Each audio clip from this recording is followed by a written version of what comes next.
প্রতিদিন নতুন নতুন ভালোবাসার গল্প পেতে আমাদের চ্যানেলটি সাবস্ক্রাইব করে বেল বাটনে ক্লিক করুন। অফিস থেকে ফোন করে বউকে বিরিয়ানি রান্না করতে বললাম। বাসায় এসে দেখি বউ বিরিয়ানি ঠিকই রান্না করেছে, কিন্তু বিরিয়ানির প্লেটে কাগজে লিখে রাখছে বিরিয়ানি প্লেটে পুরুষ মানুষের হাত দেওয়া নিষেধ। বউয়ের এমন কাজে আবুল হয়ে গেলাম। বললাম, কাহিনীটা কি? কিসের কাহিনী? প্লেটে কাগজে কি লিখে রাখছো? বিরিয়ানির প্লেটে পুরুষ মানুষের হাত দেওয়া নিষেধ। কিন্তু কেন? কেন মানে? তুমি হাত দেবে না ওই প্লেটে। আমি কি করলাম? কিচ্ছু করো নাই। তাহলে? তোমার কপালে বিরিয়ানি নেই। আরে আজব, আমি কি করলাম? ওই রাগো কেন? এত প্যান প্যান করবা না, যাও রুমে তোমার জন্য আলাদা করে ভাত রাখা আছে, খাও। কিছু বলতে যাব, বউ কটমট করে তাকালো। দৌড় দিয়ে রুমে চলে আসলাম। রুমে এসে আরো অবাক হয়ে গেলাম। দেখি মেয়ে বিছানার ওপরে বসে বসে বিরিয়ানি খাচ্ছে, আর মাঝে মধ্যে ইচ্ছাকৃতভাবে বিরিয়ানি পুরো বিছানায় ছিটিয়ে দিচ্ছে। মনে মনে বললাম, মেয়ে কি পাগলি হলো নাকি? না, মেয়ে কেন পাগলি হবে? বললাম, মামুনি কি করছো? সে বলল, বিরিয়ানি খাচ্ছি আর ছিটাচ্ছি। আমি বললাম, কেন? সে উত্তর দিল, আম্মু বলেছে বিরিয়ানি ছিটাতে। আমি বললাম, কেন? আমার কথার সে উত্তর দিল, আম্মু জানে। আমি বললাম, আরে তোমার আম্মু তো একটা বোকা। আমার কথা শুনে মেয়ে উত্তর দিল, তাহলে তুমি বোকার জামাই।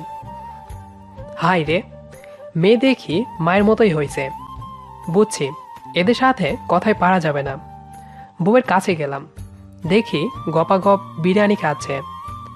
আমাকে দেখিয়ে দেখিয়ে আরো বেশি খাচ্ছে।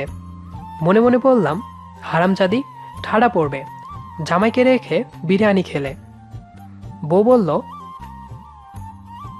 কি সমস্যা? এভাবে তাকিয়ে আছো কেন? আমাকে অনুগ্রহ করে বিরিয়ানি দেওয়া যাবে কি? সরি স্যার, অফারটি পুরুষদের জন্য বন্ধ করে দেওয়া হয়েছে। কেন? এত কৈফিয়ত দিতে পারবো না। তোমার মেয়ে কেন বিছানায় বিরিয়ানি খাচ্ছে আর ছিটাচ্ছে? আমি শিখিয়েছি। তোমার মতন বজ্জাত বানাতে চাও মেয়েটাকে? কি? আমি বজ্জাত? Sorry, mistake. সরি মানবো না। আজকে বিরিয়ানি তো দূরের কথা, ভাত নাই তোমার। সরি বউ, কানে ধরলাম। লাভ হবে না। বউকে অনেক বোঝালাম, কোনো কাজ হলো না। ইমোশনাল কথা বলে বিভিন্নভাবে ব্ল্যাকমেল করলাম। উল্টা হাসতে হাসতে গড়াগড়ি খাই, মরে চাই পানিতে চুবাই। কি আর করার, রুমে এসে বসে পড়লাম। ভাবতে লাগলাম, বউ এত রাগলো কেন? কিছুই বুঝলাম না। বউ দেখি রুমে চলে আসলো, সাথে 1 প্লেট বিরিয়ানি। বলল, এগুলো খাও। মন থেকে বলছো? খাও। ঘুমের ওষুধ মেশানো না তো আবার? তুই খাবি নাকি ফেলে দিব? আচ্ছা দাও, খাচ্ছি। বিরিয়ানি সব খেয়ে ফেললাম। 5-6 প্লেট বিরিয়ানি না খেলে কি আর পেট ভরে? তবু আমি সন্তুষ্ট এই ভেবে যে বিরিয়ানি পেলাম। কিন্তু হুট করে বউ আমার এমন ভালো হবে না। তখনই বউ আমার হাতে মোবাইলটা দিয়ে বলল, এই মেয়েটাকে। কোন মেয়েটা? মোবাইলে তাকাও, কমেন্টে যে মেয়েটা তোকে জানু বলেছে আর তুই বেবি বলে রিপ্লে করছিস। ও, তুমি ফারিহার কথা বলছো? ও তো আমার ফ্রেন্ড, মজা করছে। তুই কেন করলি? যাই হোক, এই মেয়েটা আবার কে যার পোস্টে কমেন্ট করেছিস? আমি চিরকাল তোমারই রব। আরে মেয়েটা আমার কলিগ, স্যাকা খেয়ে বেকা হয়ে গেছে, তাই মন ভালো করার জন্য একটু বলছি। বুঝলাম, কিন্তু আনিকা নামের মেয়ের প্রোফাইল পিকে যে কমেন্ট করছো, বাহ, আপনি অনেক কিউট। আমার বউ যদি আপনার মতো কিউট হতো। এই বউ, বিশ্বাস করো, এটা মজা করে বলছি। আচ্ছা, তাহলে আজকে অফিসের মেয়ে কলিগের সাথে যে কফি খেলে আমাকে কেন বললে না? এটাও বলতে হবে? আচ্ছা, বলতে হবে না। বউ রেগে আগুন। অনেক বুঝালাম, বিনিময়ে ঝাড়ুর বাড়ি খেলাম। বউ রুমে ব্যাগ গোছাচ্ছে, উদ্দেশ্য বাপের বাড়ি। আমি কিছু বলতেও পারছি না ভয়ে।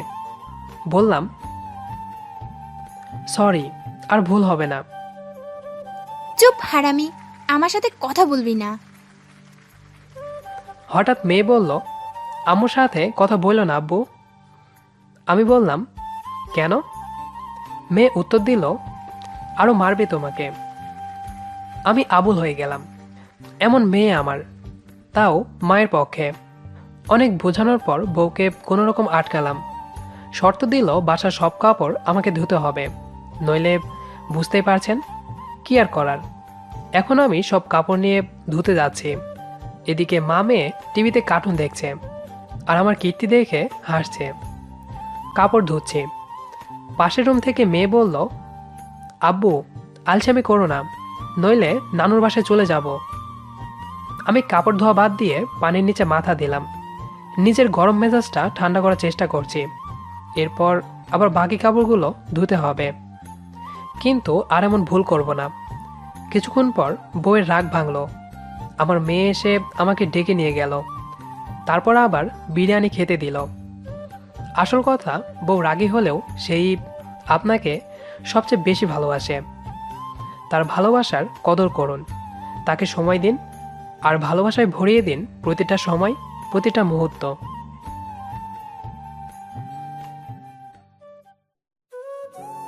হ্যালো তানবীর, আমি নিশি বলছি। কি খবর? কার নাম্বার থেকে ফোন করেছ? বাবার নাম্বার। আমার মোবাইলে ব্যালেন্স নেই, গুরুত্বপূর্ণ কিছু কথা ছিল। বলো। পরশু থেকে তোমার সাথে আমার আপাতত দেখা হচ্ছে না। মানে কি বলছো?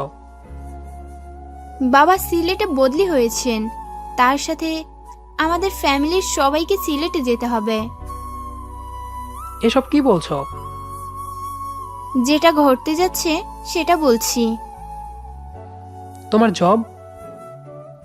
ভাবছি সিলেটের একটা কিন্ডারগার্টেনে জয়েন করব, বাবার বন্ধুর কিন্ডারগার্টেন। প্লিজ, তুমি ঢাকা থেকে যেও না। ঢাকায় কোথায় থাকবো? কোনো আত্মীয়ের বাসায়। থাকার মতো ঢাকায় আমার আত্মীয়দের কোনো বাসা নেই। ফ্ল্যাট ভাড়া করে থাকো। একা একা?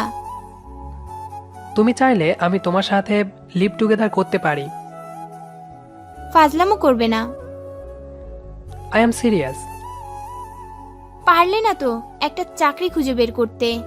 তোমার ইনকামের একটা সোর্স থাকলে তোমাকে বিয়ে করে ঢাকায় থেকে যেতাম। কিছুই কি করার নেই? না, নেই। চাইলে আজ সন্ধ্যায় আমার সাথে লাস্ট মিট করতে পারো। কবে না কবে দেখা হয় কে জানে। পকেটে হাত দিয়ে আমি দোমড়ানো মোচড়ানো কয়েকটা পুরনো 5 টাকার নোট বের করলাম। গুনে দেখলাম 20 টাকা আছে। 20 টাকা নিয়ে কোনো অবস্থাতেই নিশির সাথে দেখা করা যায় না, কারণ আমি যতই অভাবে থাকি না কেন, নিশির কাছ থেকে কখনোই আমি খাবার দাবারের বিল, রিক্সা ভাড়া নেই না। যদিও নিশি আমাকে অনেক সাদাসাদি করে। আমি মনে করি এসব ক্ষেত্রে নিশির কাছ থেকে টাকা নিলে নিশি আমার ওপর সময়ে অসময়ে কৃতিত্ব খাটানোর চেষ্টা করবে। ধারণাটা অমূলক নয়। মেয়ে মানুষের মনের অন্তর্নিহিত ইচ্ছে হলো বয়ফ্রেন্ডের ওপর খবরদারি করা, আর সেটা টাকা নামের ইস্যু হলে তো কথাই নেই। যে কোনোভাবেই হোক আমাকে মিনিমাম 300 টাকা জোগাড় করতে হবে। নিশির সাথে কথা হয়েছে, সে বিএফসিতে আসবে। ওখানে 2 পিস চিকেন ফ্রাইয়ের খেতে গেলেও 300 টাকা লাগে। অনেকের জন্য 300 টাকা ম্যানেজ করা 3 সেকেন্ডের কাজ, কিন্তু আমার ফ্যামিলির অবস্থা এমন যে 300 টাকায় আমাদের একদিন চলে যায়। মায়ের সামনে দাঁড়িয়ে আমি 300 টাকা চাইব, আর আমার মা নিমিষেই আলমারি খুলে 300 টাকা বের করে দিবে। এটা অসম্ভব কোনো কল্পনা।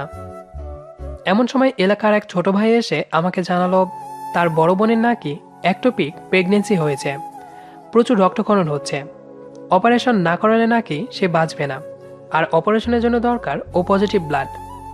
আমার রক্তের গ্রুপও ও পজিটিভ। দ্রুত এলাকার ছোট ভাইয়ের সাথে সে হাসপাতালে ব্লাড দিতে চলে গেলাম। ব্লাড দিয়ে বিকালের মধ্যেই ক্লান্ত শরীর নিয়ে আমি নিশির সাথে বিএফসিতে দেখা করলাম। 2 পিস চিকেন ফ্রাই আমি নিশির সামনে রাখলাম। নিশি আমাকে খেতে অনেক সাদাসাদি করলো, কিন্তু আমি নিশিকে মিথ্যে জানালাম যে বাসা থেকে ভরপেট খেয়ে এসেছি। আমার খুব বমি বমি ভাব হচ্ছে, ক্লান্ত শরীর, কিন্তু তৃপ্তি ভরা চোখে আমি নিশির খাওয়ার দৃশ্য দেখলাম। এর পরের হিস্ট্রি অনেক করুণ। নিশি আমাকে ছেড়ে বাবা মায়ের সাথে সিলেটে চলে যায়। একটা কথা আছে, চোখের আড়াল হলে মনের আড়াল। প্রথম নিশি আমাকে দিনে একবার ফোন দিত, কিছুদিন পর সপ্তাহে একবার, তার কিছুদিন পর মাসে একবার। এখনো নিশি আমাকে ফোন দেয় বছরে একবার, আমার জন্মদিনে। কিভাবে ডেইলি দিবে নিশি? সে তো তার হাজবেন্ড আর ছেলে মেয়ে নিয়ে ব্যস্ত। এখনো প্রতিটা রাতে নিশিকে আমার মনে পড়ে লাস্ট বিএফসিতে দেখা হওয়ার কথা, মনে পড়ে 300 টাকা জোগাড় করার ঘটনার কথা। ও পজিটিভ ব্লাড দিয়ে এলাকার ছোট ভাইয়ের কাছ থেকে 300 টাকা নিয়েছিলাম। রক্ত বেচা টাকা দিয়ে আমি নিশিকে খাইয়েছিলাম। কখনো কখনো ভালোবাসা রক্তের সাথেও বেইমানি করে। আমাদের আজকের গল্পটি কেমন লেগেছে সেটি অবশ্যই কমেন্ট করে জানাতে ভুলবেন না। আর প্রতিনিয়ত ভালোবাসার গল্প পেতে আমাদের চ্যানেলটি সাবস্ক্রাইব করে আমাদের সাথেই থাকবেন। ধন্যবাদ সবাইকে।